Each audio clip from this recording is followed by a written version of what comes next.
தமிழுக்கும் தமிழ் மக்களுக்கும் முதல் வணக்கம். நம்ம கார்பரேட் சேனல்ல இப்போ பார்க்க போற வீடியோ எதை பத்தினது அப்படின்னா, ஓசூர்ல இருந்து அருண் திலக்குன்றவங்க நம்ம கிட்ட கியோசராவுடைய 1800 ஏடிஎஃபோட செகண்ட்ஸ்ல ஒரு மிஷின் வந்து வாங்கியிருக்காங்க. ஸோ அவங்க இந்த மிஷினை ஏன் சூஸ் பண்ணாங்க, இந்த மிஷினை எப்படி நாங்கள் செக் பண்ணி ஓசூருக்கு அனுப்புகிறோம் அப்படின்ற வீடியோ தான் இது. இது தமிழ்நாட்டில் நீங்கள் எங்கே இருந்து பார்த்துருந்தாலும் சரி, ஒரு லோ ப்ரைஸில் ஒரு மிஷின் வேணும்னு நினச்சிங்க அப்படின்னா கண்டிப்பாக கீழே உள்ள நம்பர் கால் பண்ணுங்கள். நாங்கள் சில ஐடியாஸ் கொடுக்குறோம். அது உங்களுக்கு கன்வீனியண்ட்டாக இருந்தது அப்படின்னா நீங்கள் அடுத்த மிஷின் வந்து பர்ச்சேஸ் பண்ணலாம். வாங்க ஃபஸ்ட் நம்ம வீடியோக்குள்ளே போயிடலாம்.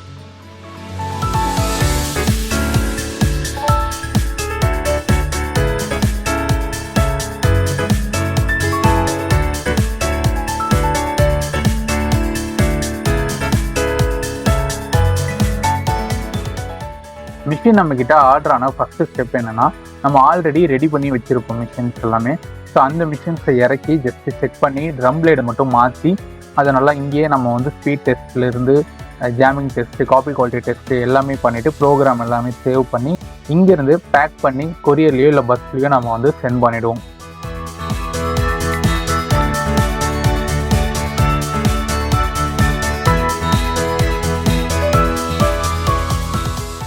இன்கேஸ் நம்மக்கிட்ட அவங்க ஆர்டர் பண்ண மிஷின் நம்மக்கிட்ட அவைலபிள் இல்லை அப்படின்னா 2 இருந்து 3 நாள் வரைக்கும் அவங்க டைம் கேட்டு மிஷினை ரெடி பண்ணி அதுக்கப்புறம் நம்ம பார்சல் பண்ணுவோம், இல்லை பஸ்ஸில் கொடுத்து அனுப்புவோம். இவங்க நமக்கு ஆர்டர் கொடுத்த டைமில் மிஷின் வந்து நம்மக்கிட்ட ரெடியாக தான் இருந்தது. ஸோ அந்த மிஷினையே நம்ம இறக்கி ஃபுல்லாக பேக்கிங்லாம் பிரித்து செக் பண்ண ஆரம்பித்தோம். எப்போவுமே வந்து டெலிவரி டைமில் தான் அதோடைய ட்ரம் பிளேட் செட் எல்லாமே சேஞ்ச் பண்ணுவோம். அதே மாதிரி ஃபஸ்ட்டு இதை ஆன் பண்ணி காப்பி எடுத்தோம். அந்த ட்ரம் எதுவுமே சேஞ்ச் பண்ணாமல் ஃபுல்லாக லைன் அந்த மாதிரி காப்பியில் வந்துட்டு இருந்தது. கையோட நம்மக்கிட்ட எப்போதுமே ஸ்டாக் இருக்கும். உடனே ட்ரம்மு, பிளேடு, பிசிஆர் இதெல்லாமே எடுத்து வந்து பழைய ட்ரம் செட்டை தூக்கி போட்டுட்டு அப்போ தான் நம்ம அதை எல்லாமே சேஞ்ச் பண்ணி ஃபஸ்ட்லேருந்து நம்ம காப்பி செக் பண்ணுவோம். அதுலேயே ஒரு 100 to 200 பேஜஸ் இங்கே செக் பண்ணிவிட்டு ஃபீடிங் எல்லாமே செக் பண்ணிவிடுவோம். அதுக்கப்புறம் காப்பி குவாலிட்டி ஃபஸ்ட்டு பிரிண்ட்டுக்கும் லாஸ்ட்டு பிரிண்ட்டுக்கும் காப்பி குவாலிட்டி எந்த டிஃபரும் இல்லை, கரெக்டாக இருக்குது, கரெக்டான டென்சிட்டியில் இருக்குது. இது எல்லாமே பிராண்டிங்கில் எந்த மாதிரி இருக்குமோ அந்த மாதிரி குவாலிட்டி வர வச்சதுக்கப்புறம் தான் திரும்பி மிஷினை வந்து பேக் பண்ணையே ஸ்டார்ட் பண்ணுவோம்.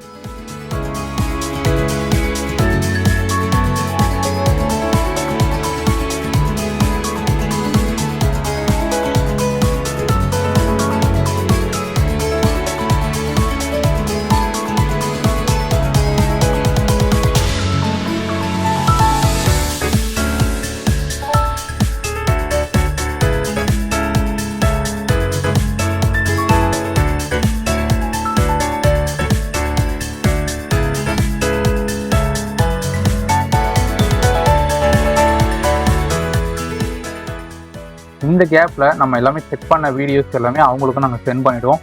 அவங்களும் அதை பார்த்து எல்லாமே கன்ஃபார்ம் பண்ணிட்டாங்க.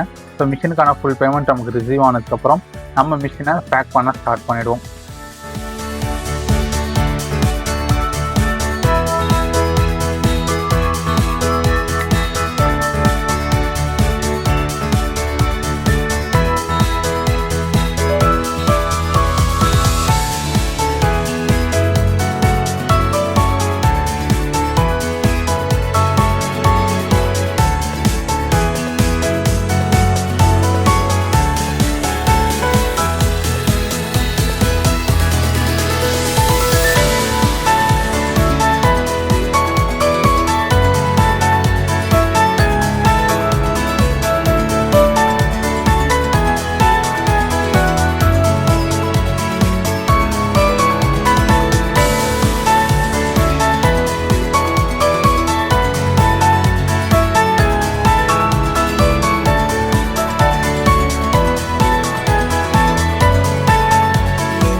ஸோ பேக்கிங்கில் ஃபஸ்ட்டு ஸ்டெப் என்னென்னா உள்ளே இருக்கக்கூடிய சிடி யூனிட்டையும் டோனர் கேட்ரேஜ் யூனிட்டையும் நம்ம வெளியில் எடுத்து தனியாக தான் பேக் பண்ணுவோம்.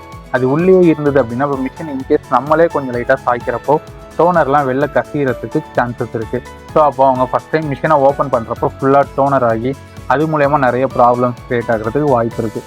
அதனால் நம்ம பேக்கிங் பண்ணாலும் சரி இல்லை பஸ்ஸில் கொடுத்தாலும் சரி கம்பல்சரி அந்த சிடி யூனிட்னு சொல்லக்கூடிய காப்பி டெவலப்பரையும் அப்புறம் டோனர் போடக்கூடிய கேட்ரேஜையும் தனியாக எடுத்து பேக் பண்ணிவிடுவோம்.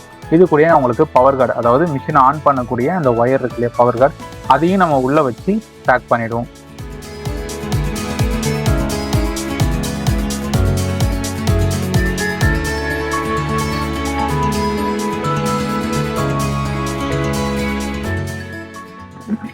இப்போ சென்னையிலேருந்து ஓசூருக்கு மிஷின் அனுப்பணும் இல்லையா, அப்போது சென்னை டு பெங்களூர் போகிற பஸ்ஸில் நம்ம காண்டாக்ட் பண்ணி நம்ம நிறைய மிஷின் வந்து ஓசூர் கிருஷ்ணகிரிக்கெலாம் அனுப்பிச்சிருக்கோம். ஸோ அந்த வகையில் நமக்கு ரெகுலராக பண்ணுறவங்ககிட்டே மறுபடியும் கால் பண்ணி எங்களுக்கு மறுபடியும் ஓசூருக்கு ஒரு மிஷின் டெலிவரி பண்ணணும் அப்படின்னு சொல்லியிருந்தோம். ஸோ அவங்க வந்து அந்த டைமிங்க்கு வந்து எடுத்துப்பாங்கன்னு சொல்லி கேட்டிருந்தாங்க. நம்ம அந்த கிளைண்ட்டுக்கிட்ட இந்த இத்தனை மணிக்கு பஸ் அங்கே வந்து ரீச் ஆகும், உங்களால் எடுத்துக்க முடியுமான்னு கேட்டிருந்தோம். அவங்களும் ஓகே அப்படி ஒன்று பக்கம் தான் அங்கே வந்து எடுத்துக்கிறோன்ற மாதிரி நமக்கு கேரண்டி கொடுத்துட்டாங்க.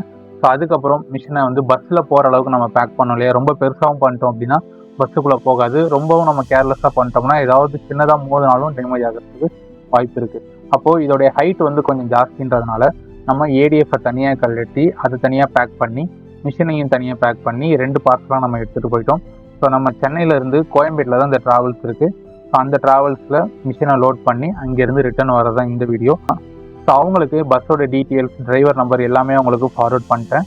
அவங்க கரெக்டாக அந்த சொன்ன டைமிங்க்கு மிஷின் எடுத்துட்டாங்க. இப்போ மிஷின் எடுத்து ஆல்மோஸ்ட் ஒரு 3 to 4 months ஆகுது. நல்லபடியாக மிஷின்ஸ் வந்து அவங்களுக்கு ரன் ஆகிட்டு இருக்கு.